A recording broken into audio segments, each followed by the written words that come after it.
un peu d'humour, tiens, Bintili, vos sorties. Vous nous emmenez ce matin au spectacle de Ben et Arnaud Tsamer. Oui, il joue en ce moment à l'Alhambra à Paris avant une grande tournée. C'est donc un spectacle à deux voix écrit à quatre mains. C'est la première fois que les deux garçons nous proposent un show ensemble. Ils ont déjà partagé la scène, mais c'était pour quelques sketchs seulement dans différentes émissions. Là, ils vont donc plus loin et ils sont franchement très drôles. Ce sont les journalistes qui sont le plus parodiés. Le présentateur du JT qui drague en direct la Miss Météo.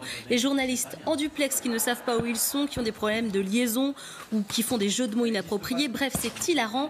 Un de mes passages préférés, c'est le journaliste sportif qui ressemble à Nelson Montfort et qui explique à quel point le tennis français va mal. C'est plus vrai que nature, regardez.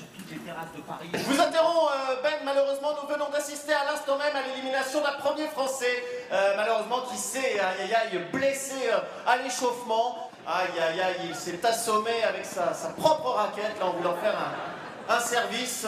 Les images sont terribles, mais bon, gageons que les 6 autres Français en lice sauront se montrer à la hauteur. 7 Bertrand, il en reste 7 en lice du coup. Non, alors non Ben, puisque nous avons également à l'instant même l'élimination de Joe Gwendal. Oh là là, non, qu'est-il arrivé à Joe Gwendal? C'est musculaire? Les images sont terribles. C'est-à-dire il a fait un malaise, une insolation peut-être à cause de la chaleur? Non, Ben, en fait, en faisant ses lacets, il a attaché ses chaussures entre elles et là, il s'est vautré, mais alors, comme un flanc. Ah, c'est vraiment la honte.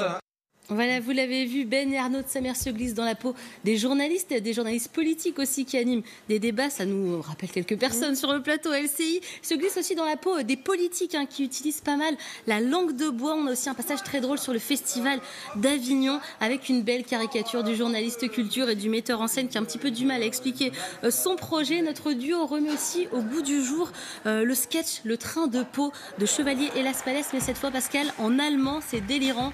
On a aussi un sketch sur les téléphones portables, vous savez, cette bataille entre Samsung et Apple. Seul petit reproche, le spectacle est parfois un petit peu inégal, mais le gros point positif, c'est que les deux garçons sont très complices sur scène, ça se sent, ils se connaissent bien, ils se vannent, ils improvisent, il y a un vrai naturel, le spectacle va à 100 à l'heure, à tel point qu'ils ont parfois du mal à changer de costume sur scène et ça crée de vrais comiques de situation.